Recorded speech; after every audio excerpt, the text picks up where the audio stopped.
So, welcome everybody to Mindshifters Radio. Today is Wednesday, June the 3rd, 2026. Welcome everybody. Welcome, Michael.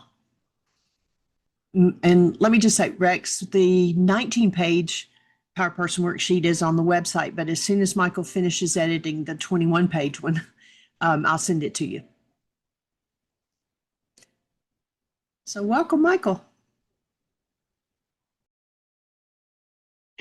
Thank you, Gerhard. And that will be however many pages it is we get finished with it. I don't know if it's going to take as long to finish it as it took to finish the one page "Why is this happening to me again?" worksheet, the forgiveness process. But if it does, talk to me in 25 years. We'll have a better idea So of everybody exactly where can it's going. go ahead and download the 19-page one, and I'll put the link in the chat room. Okay.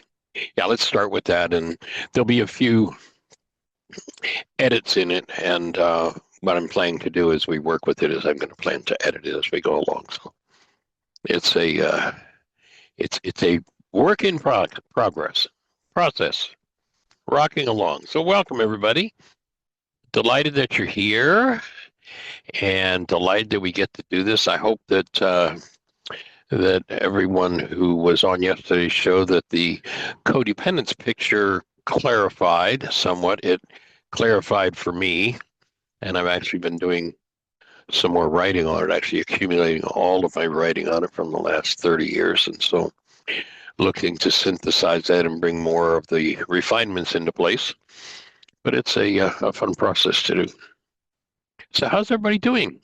Welcome, Andrea, Bridget, Isa. I don't know who Isa is, but we'll say hello. And Carrie, Rex, welcome. How y'all be? Good. Say hello. What's exciting? Healing. Everything. Well, that sounds like a wonderful, delicious opportunity. Probably not Dr. Feelgood.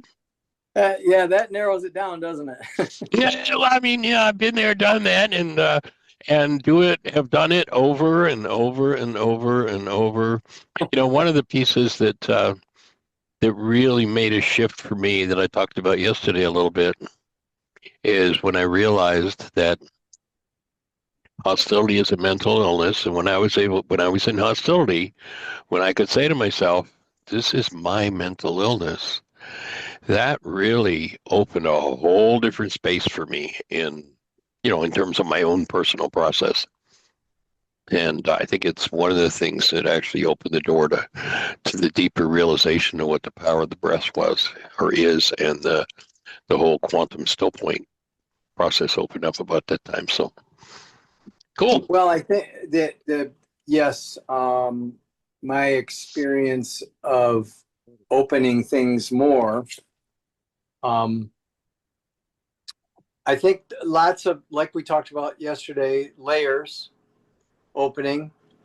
And I have felt anger and frustration, but I haven't allowed it to be externalized, which is a good step, because it then I'm just with it.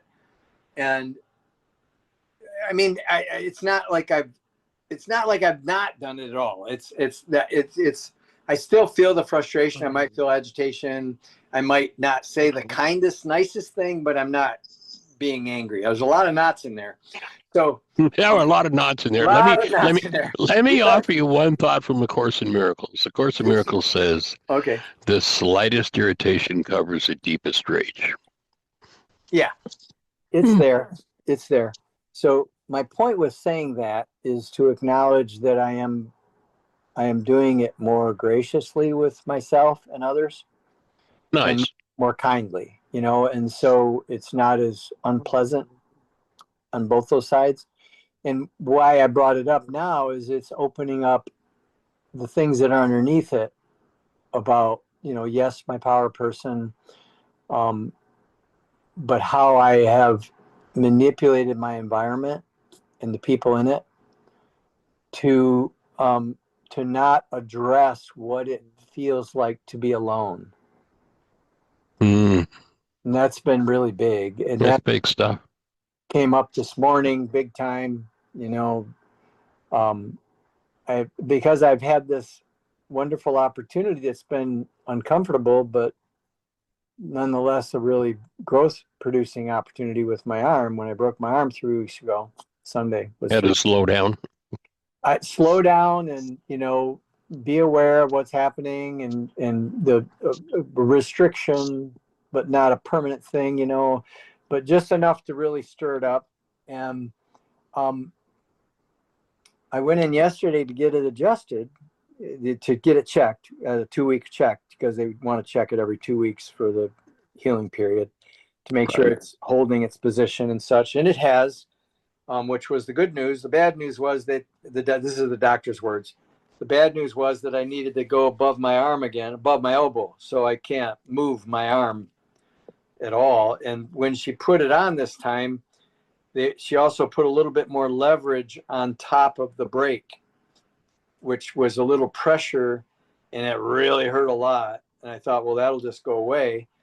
Well, as it comes to pass, it's been very similar to when they put their finger on the brake itself when I first broke it that day to hold it and put it back in place to reset it. And so it's been very unpleasant. And I'm having to take more aspirin again, which I was in zero pain yesterday when I went to the doctor. And I came away and set up a circumstance. And to the testament to the principles and the material, the tendency the desire was to first blame the first doctor, not as egregiously as I used to, but at least I had the wisdom to say, Mitzi, this is what I'm thinking about saying to the doctor. What do you think? She said, well, it sounds like you might want to look at why you want to say it at all. And I did, and I looked at the goal, and I did as well with her. And well, then I opted to just do it differently. I just asked the doctor, I said, well, was there a reason that you didn't look at my arm and elaborate to determine if I had any challenges with my tendons or my muscles from the injury? And he said, no, because they're fine. If they weren't fine, we would have known it. And we would have gone further and we would have done more, but you're fine. Those are going to be fine. They're going to be sore and you're going to have a recovery. So he was clear, and he did appear. He didn't forget it. He just intentionally didn't do it because he didn't need to. Right. But when I went in to get my next cast on, she put the cast way up almost to my shoulder now, which is even more restrictive. And then put it on an angle so I can't let it sit by my side. So I have to hold it out about 5 inches from my waist. And ouch. So it's more how elaborate and how unconscious I have been with pain creation in my body. And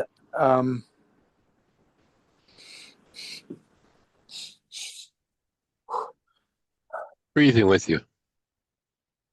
So one of the things I'll invite you to do right now as you're breathing is to remember in the Quantum StillPoint, one of the pieces of the training was experience this as a sensation. Yeah. Can you shift out of the category your mind has it in as being painful to just breathing into it and experiencing it as a sensation? Yes. I've been practicing that, and Mitzi's a good reminder. She just came back from Quantum, so it's helpful. Cool. Yes. If you go into the sensation, is there a color in it? Blue.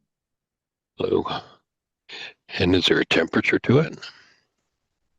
Well, then I get red hot. That's an interesting Combination. juxtaposition. Yeah. Cool and red hot. What about size? Is there a size or shape to it? Too big to handle is the words. Do you think that a bigger breath might, a more liberating breath might help to handle it? I'm doing it. We'll find out. Joining with you and doing it.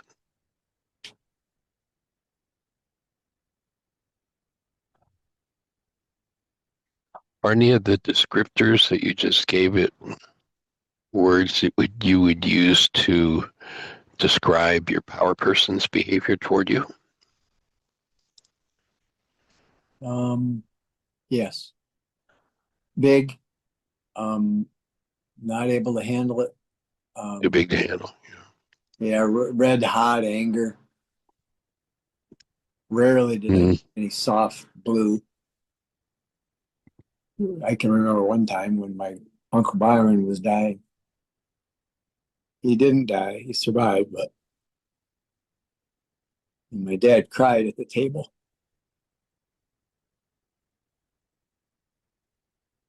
Other than that, it was mostly anger.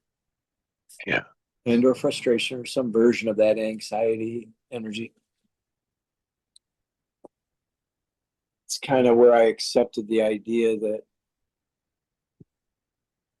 you helped me yesterday. It was really helpful to hear the understanding. I got a deeper understanding of how I hadn't remembered this fully, and maybe you added it. But in the power person dynamic, when I exercised the third level, I knew that I was acting like I was being God or being the authority in my life, so powerful that I was in control, but it was actually all to deny what was underneath it. And when you said that it was to be that, it was like, oh. And within it, that was what came up in the worksheets this morning at 4:30 this morning, because I couldn't sleep anymore. So I got up and started working on it. And that I had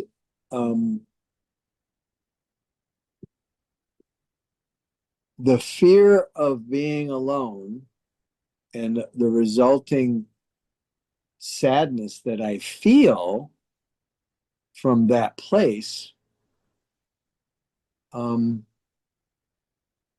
That's where I did the manipulation with the pain, whether it be my big toe pain or my back pain. I don't have a big toe pain, but I'm using that as an example because you use it. Right. Got it. But wherever the pain has been, my back, my shoulder, my neck, for heaven's sake, I could go through a whole litany. I won't, but a whole bunch of different areas in my body. But it was when it was coming up this time,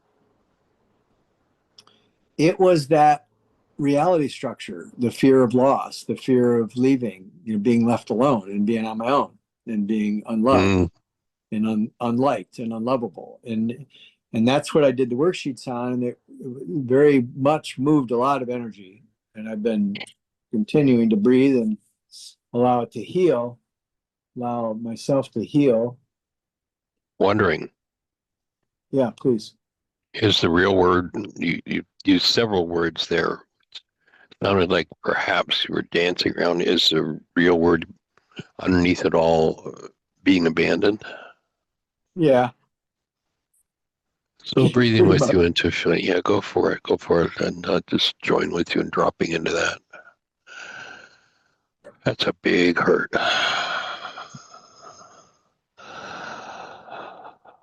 And it's safe to go into, to breathe into, and let your breath support you in opening and letting loose of that. Yeah. Because that's probably the very same thing that your father used rage for, was the drug to carry It's pain. or to avoid feeling his being abandoned, whether it was actual for him or fear of abandonment. So it's quite possible there are a number of generations of tears that need to be shed over that one, or at least energy that needs to be opened. And given to the breath on that one. That's part of that dynamic that I have projected on you. That's part of it. What? Yep. You've projected something on me? No. Yep, it happened. No, I can't believe it. I did it once, Michael. Gee, I can't imagine it. No, nobody's ever done that with me. Yes. Everybody's done it with someone. So, yes. And I think the abandonment is, I felt that very, very young. That was real young. You know, it's part of that letting go of the idea that I was one with all of creation, that I was love. You know, as that was when that happened. That's when I felt abandoned. But I was the one abandoning, but it didn't feel like it. It felt like it was being done to me. And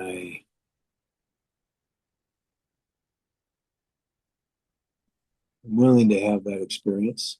If I need it, I'm willing to have whatever is there show up.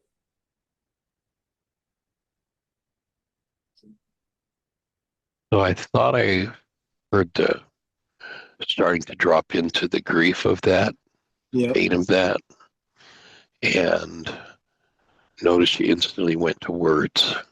Yeah.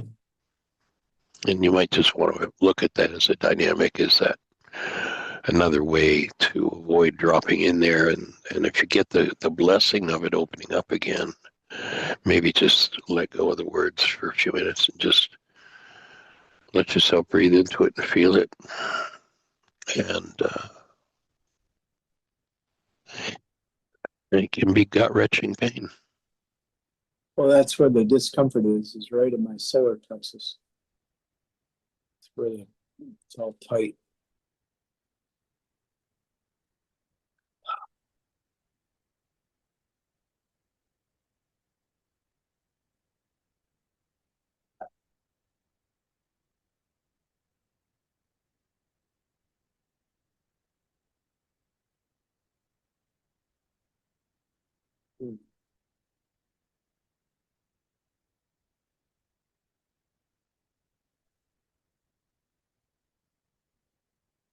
My take is that, when we've spent a whole lifetime avoiding going there, we have so many defense mechanisms against it.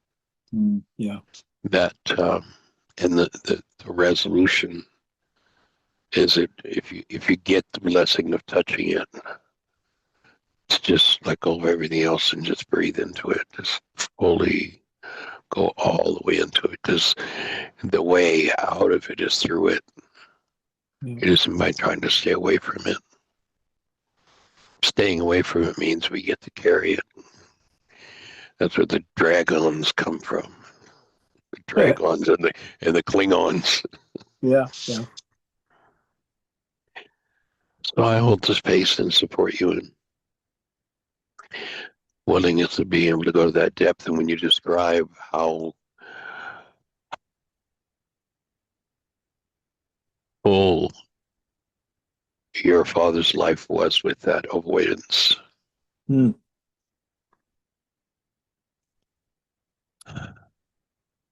Yeah, he definitely took it with him. He also gave it away freely.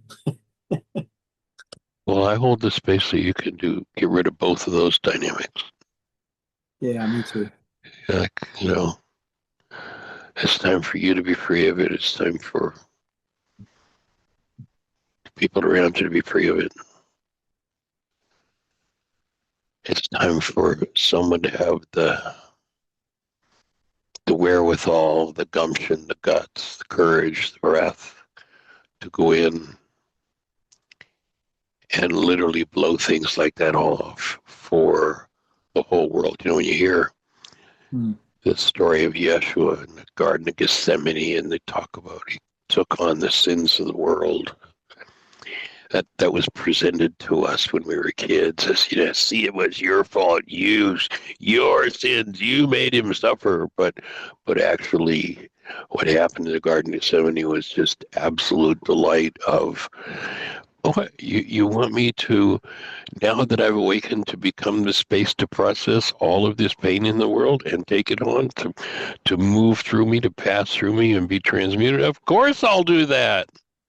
Of course. It's the exact opposite of what we were taught. It's a privilege and an honor to reach the level where we could be possibly invited to do that. I remember it's probably about 2 years ago now for me. I was breathing, and I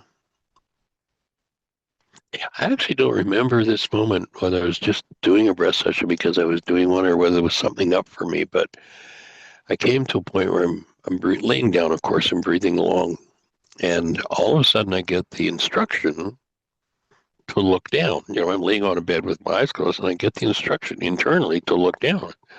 And it was kind of like, look down. What am I going to look at? Look down. Okay, so I looked down, and what I could see was this vast blackness, like a bigger space filled with blackness than I could possibly imagine. And then there were specks of light, an uncountable, like unfathomable number of lights in this darkness, just small little specks of light.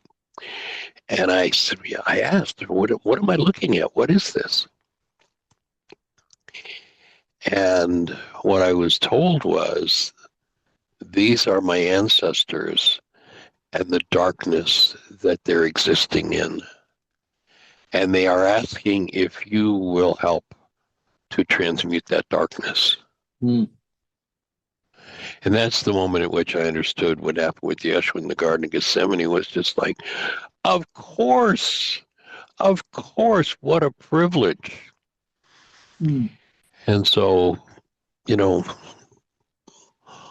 only the tough can take on the tough tasks. And it sounds like you've really stepped up to a big one here. And maybe that's what you're being asked to do, is to take that level of pain that your father had, of rage, and of course, who knows how many generations that went on before him.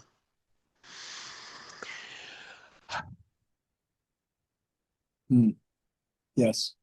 And process it. And I certainly will hold the space and join you in that project. Had a little bit of that dad rage myself.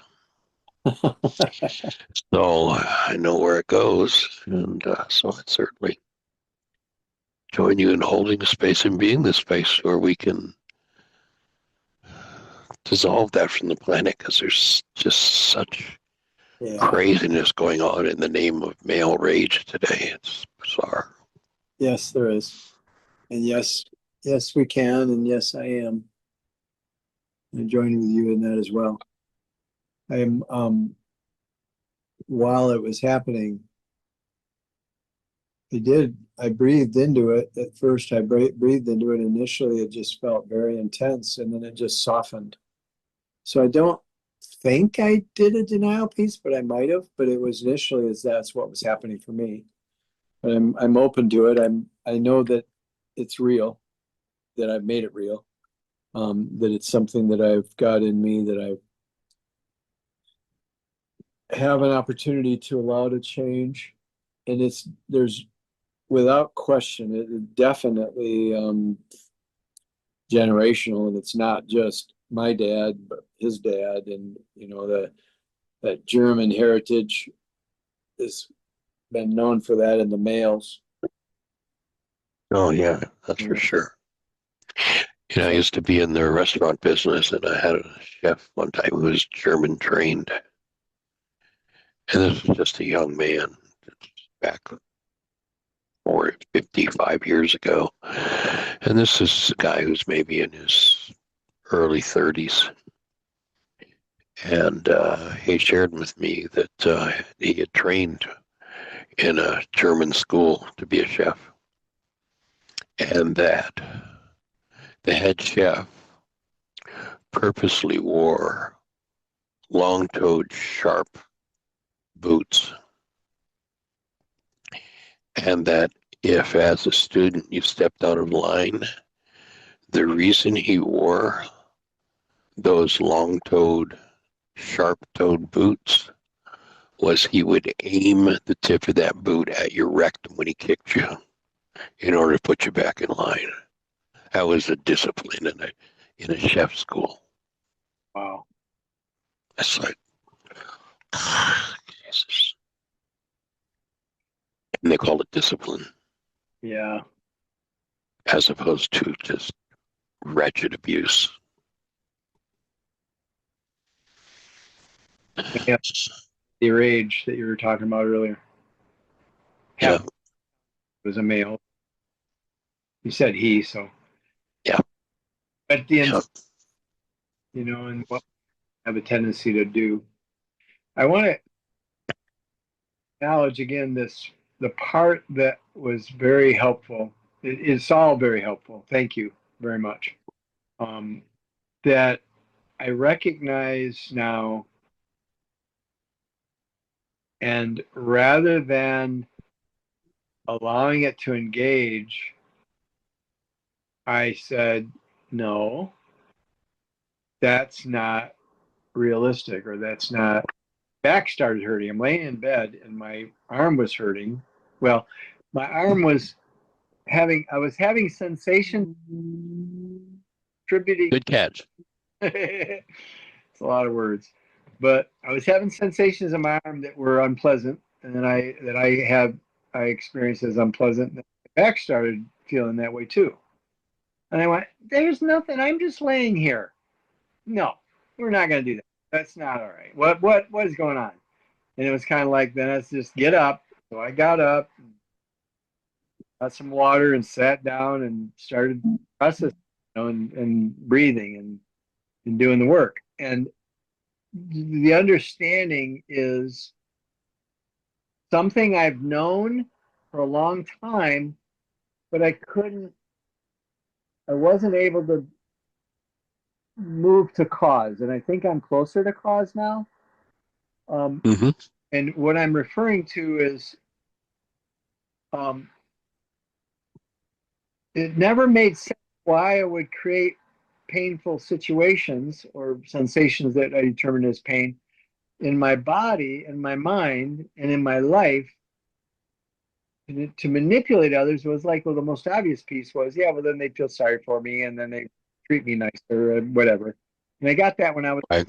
had a Casper's disease as a young man or a young boy. I was crippled at the time, but it never made full sense because I knew I was creating the pain in my body, and I knew I didn't have to. I didn't have to have it. And it was like, and I thought, okay, so if I'm creating this, then what am I? So what I got today was, well, this is why you're doing it. You're doing it to try to manipulate them so I don't experience my own abandonment issues. And when it's laid out that way, it's like, okay, and how is pain helping that? Well, it isn't, because it reinforces the idea that I'm bad, that I need to suffer, and Right. I would be in that sensation of pain that I call pain, and then Hey, how about if we go in a different direction?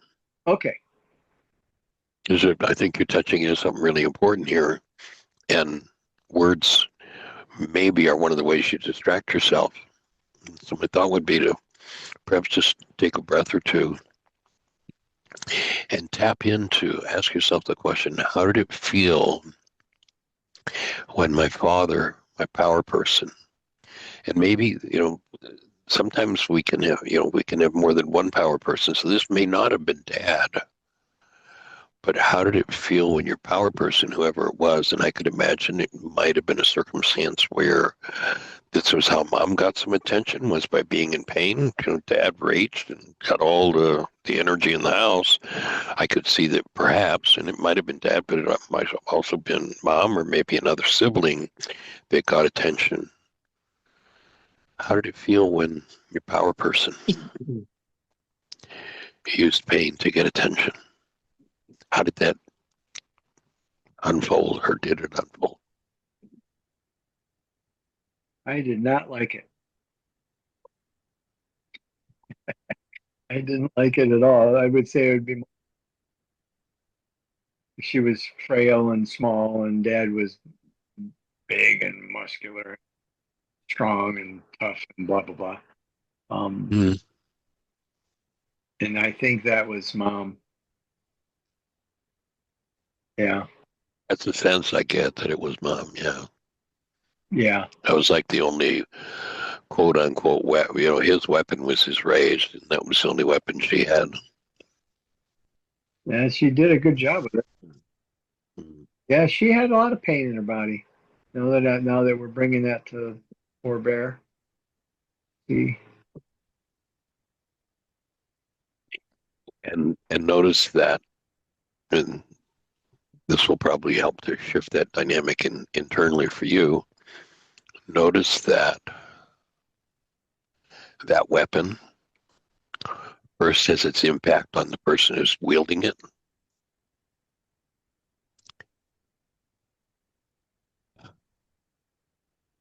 say that again. Notice that the weapon, in this case, using pain to get attention, manipulates situations. Externally, it has an effect on people, and there's a benefit. Gee, I get some attention. But notice the cost of using that weapon is in your own body. Yes. With her, the cost of getting that attention was the destruction of her own body.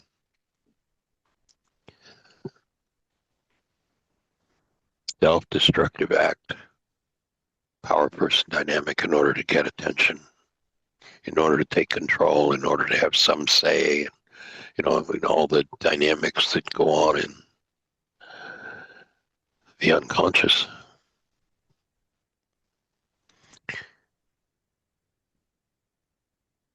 Hmm. I have been seeing that in my own life a lot. That's been part of the motivation, inspiration to do the work. For so many years, I've seen that, and I believe, I trust, I'm more changed than I ever been before. So I'm Cool. open to allowing it to just change in me. I'm definitely feeling it, and I haven't had, no, I'm accurately, I haven't allowed anger to override it like I had in the past. That's beneficial too. That's good. I started to feel that. That's where the blame would cue in, Michael, and everyone, is that I would blame, and then I could justify feeling upset, and No, then justify the pictures of projection on the person I'm blaming, the object of my attention. And because I've interrupted that, and it's really helpful to do that, I've interrupted enough times now that it's like, wait a minute, I know I'm in denial if I'm trying to blame anybody. So helpful. breathing with you.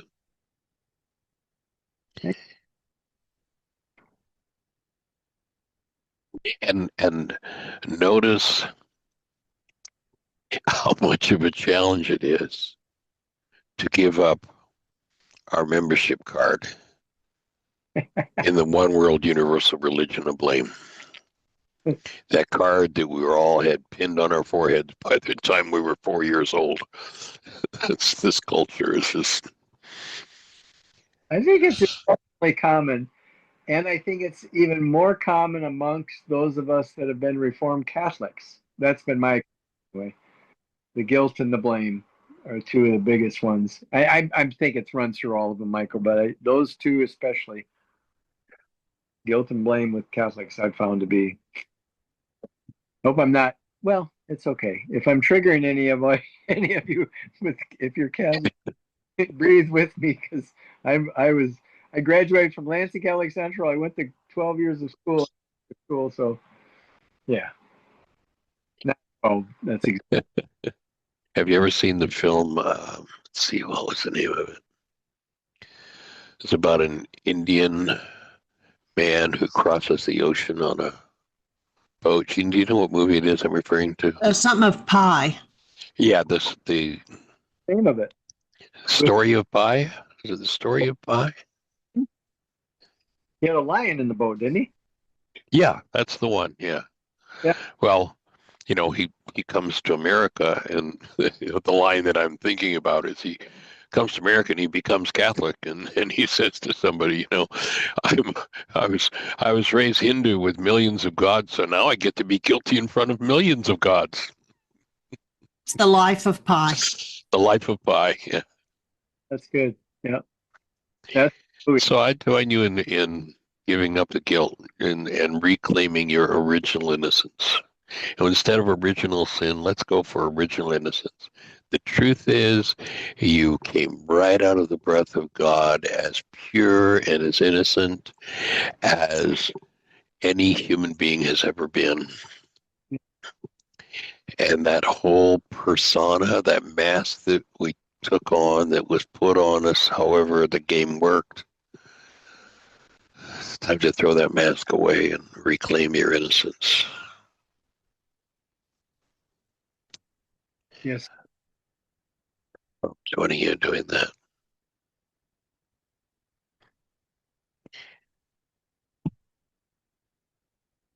Yes, it is. Thank you. Delighted, honored, holding the space. Thank you, Michael and Jeannie and everyone. Appreciate you. How's All everybody? right. Yeah. Let's Any check. other thoughts?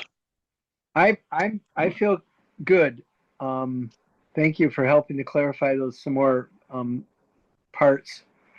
And I will continue to breathe and forgive the realities in me that are somehow thinking it has something to do with anyone or anything else, and continue to be responsible and hold the space for love and my true being.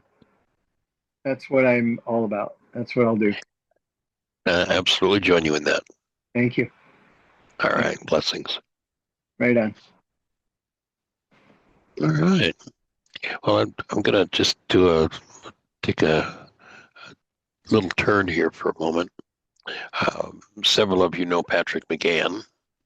I've been in intensives with him, and he's been on the show several times over the years. And I just wanted to ask everybody's support for him.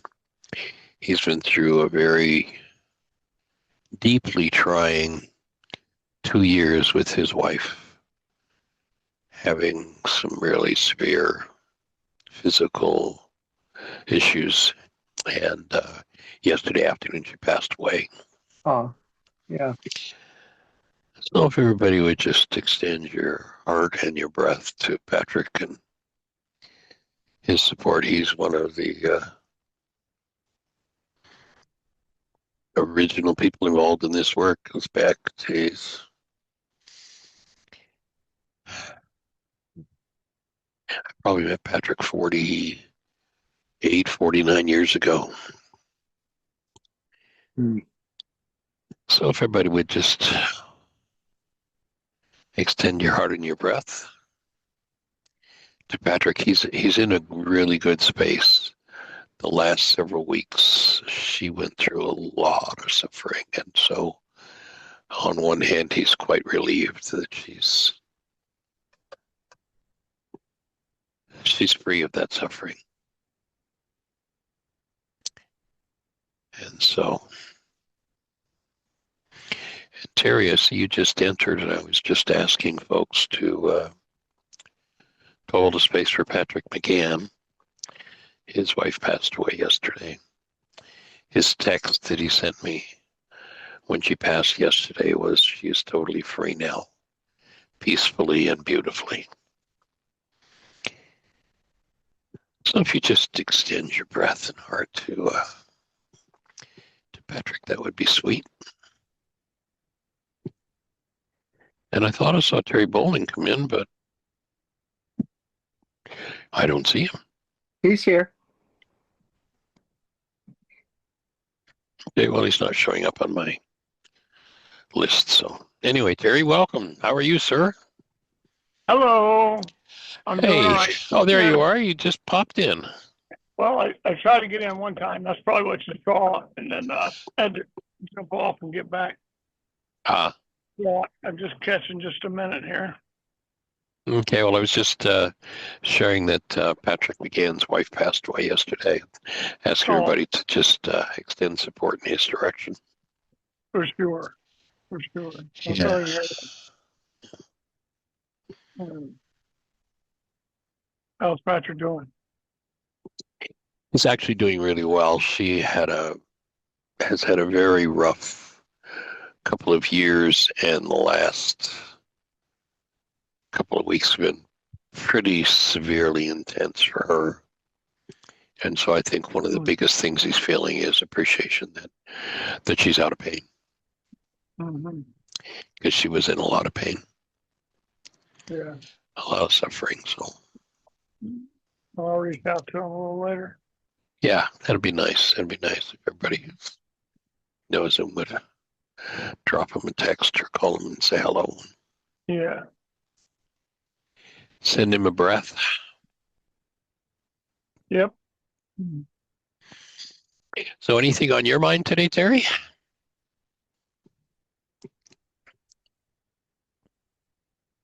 Oh, I guess if I was searching for something, I would say that doing a worksheet this morning, I had a nice little insight on applying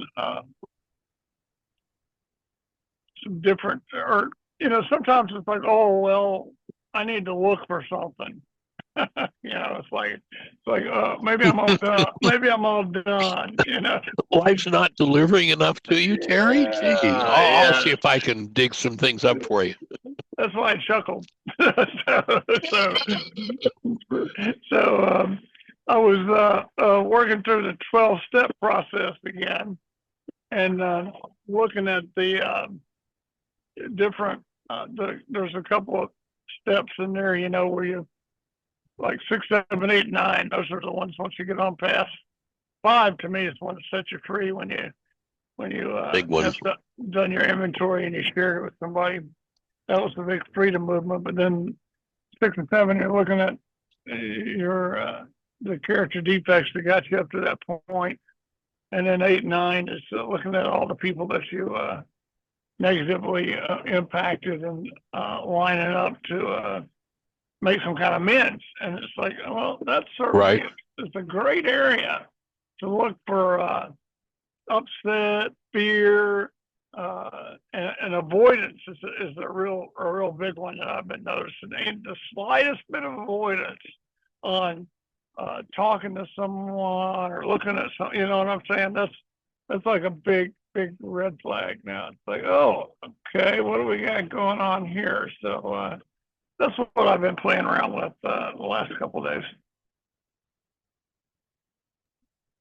Yeah, that's the part of the process where you really have to step into honesty, isn't it?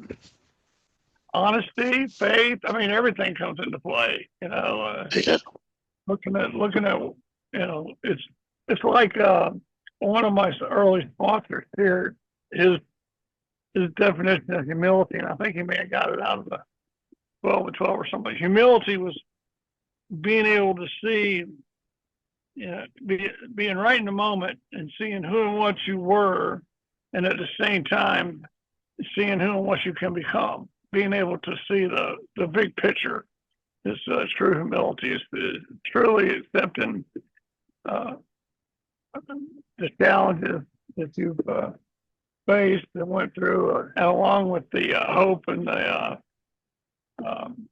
goodness that's available moving forward. And it's a pretty sweet little spot to really get clean and clear with, as far as self-acceptance and all that kind of stuff.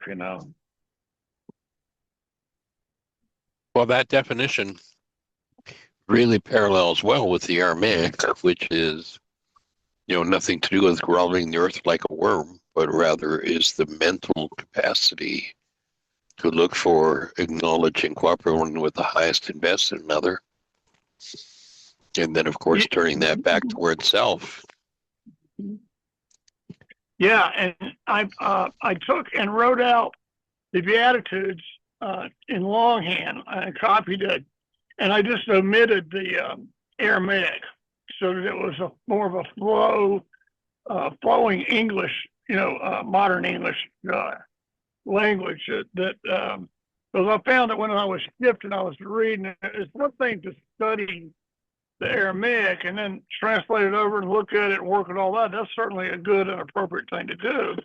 And then there's another dynamic when I took the Aramaic out and just used the words that you had put in parentheses and created Right. The Aramaic words.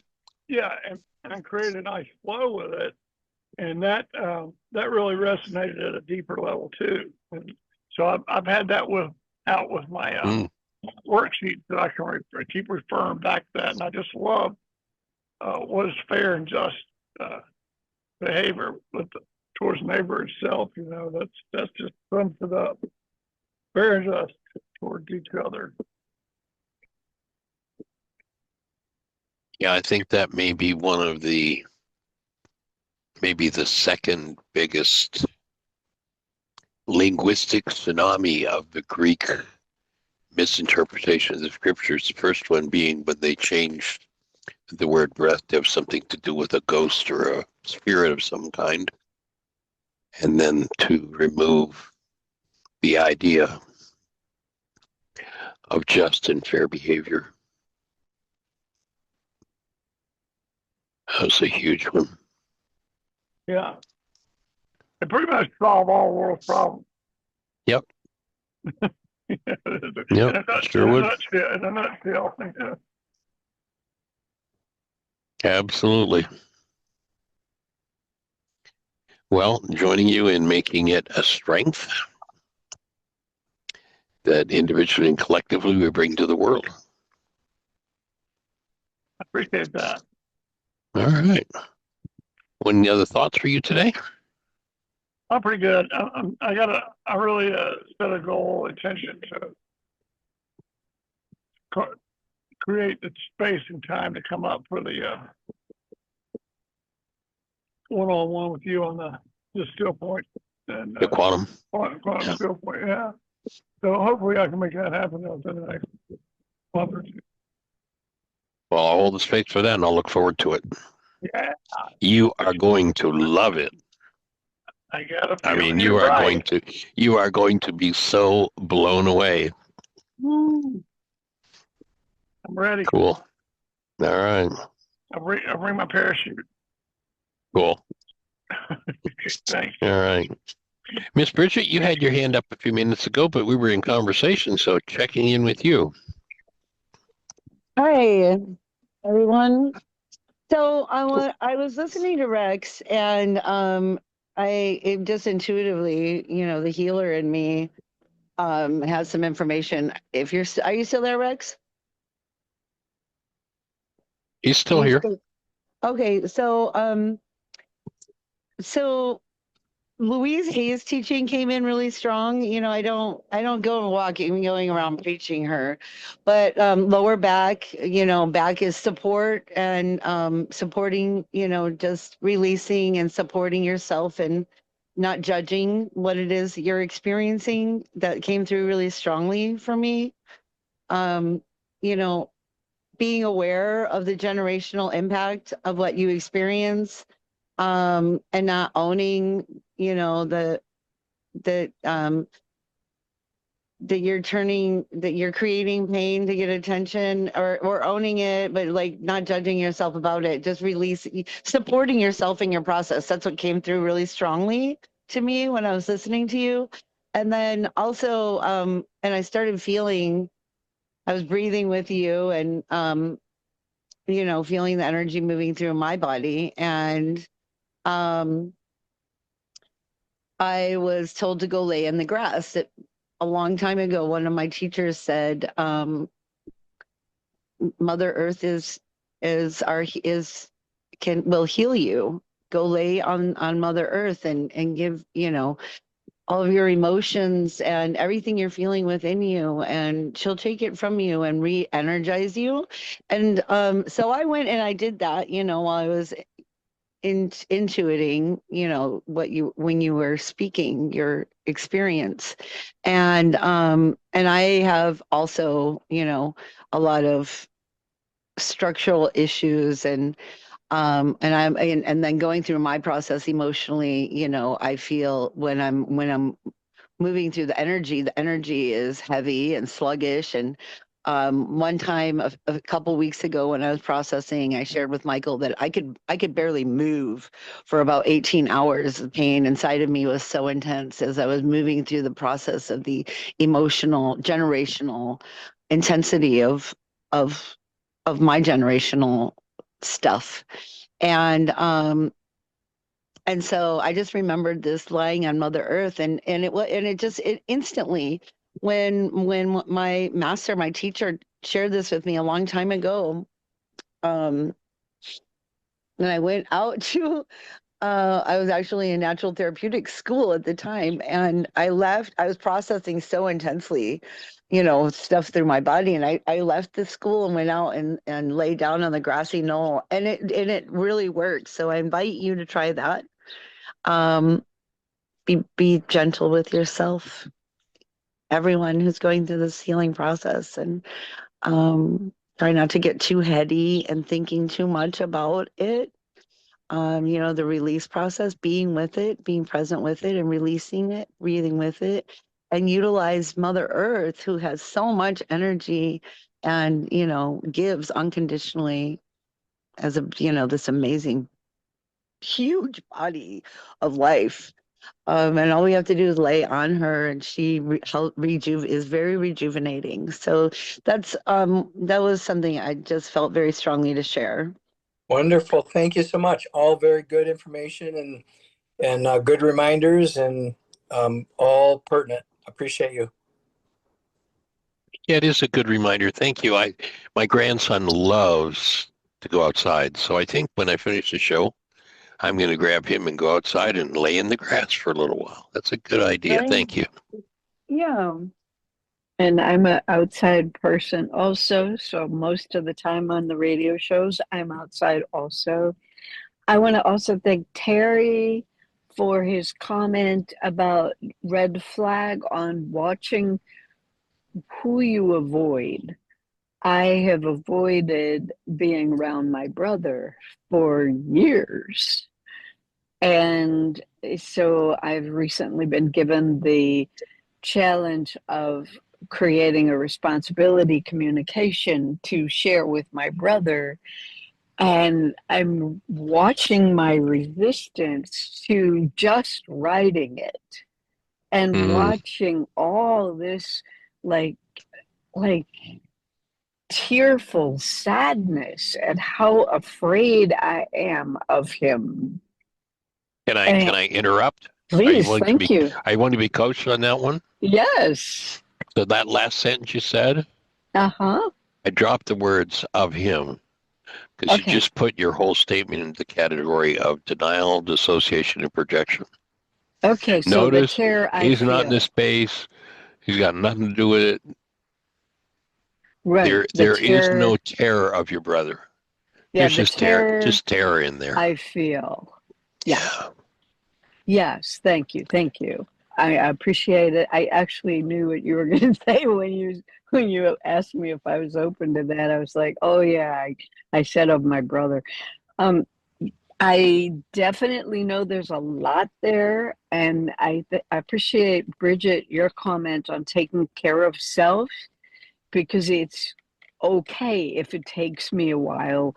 Like, I've been feeling like I failed to write my responsibility communication sheet, and I've been helping my mother replace carpeting. I've been, hauling furniture. I've been working my little booty off lately, and noticing that when I am exhausted at the end of the day, there's that responsibility communication writing that I'm so exhausted I can barely do. Maybe I'll write a sentence.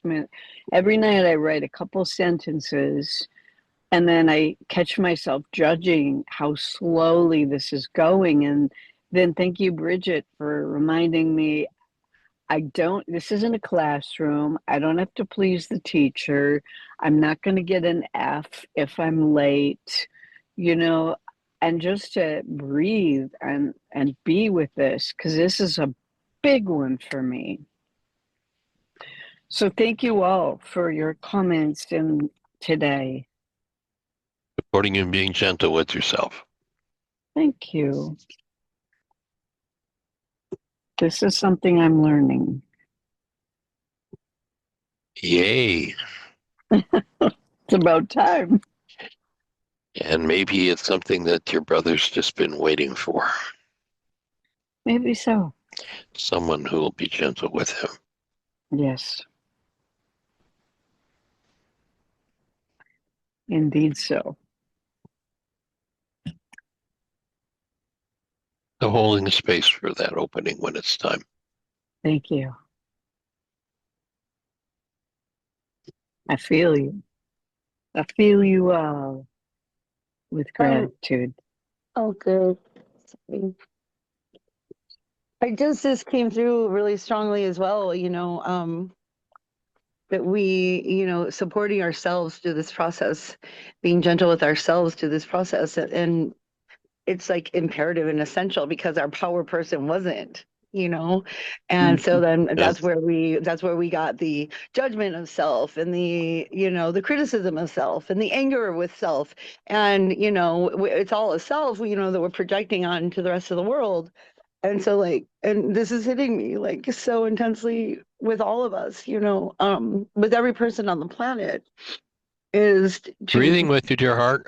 yeah, and to be gentle with self, because is the process, is the healing. That's the key healing, the root of the healing of the process, for what we took on from our power people, because they weren't gentle with us, and to truly be gentle with oneself, and is where you will find the peace and the healing and the breath, And Bridget, I acknowledge you that there you are living with your power person in true living color, Dolby sound, while she's still actively using alcohol. And I just really acknowledge you for how gentle you are being with her. Yeah, it's really awesome. It's really amazing to be able to heal together on the, it's so dynamic. So thank you.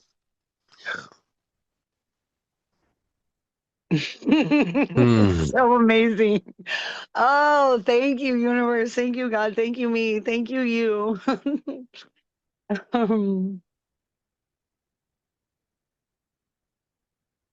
Holding a space in deep appreciation for everybody who's extending love and support and breath into this space for everyone else. We are clearly in this together.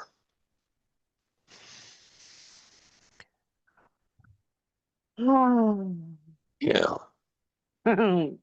Sweet, sweet breath, just receiving. And notice when you let yourself focus on that breath, on the other end of it, there's that Shikinta, that indwelling presence that reflects the Rockman-based breaths that we allow ourselves to take. And let those warm, gentle, loving pulses move through physiology, cleaning out what never belonged and restoring the original state, the original blessing. So thank you all for joining us, and we'll look forward to seeing you tomorrow. Blessings. Bye-bye.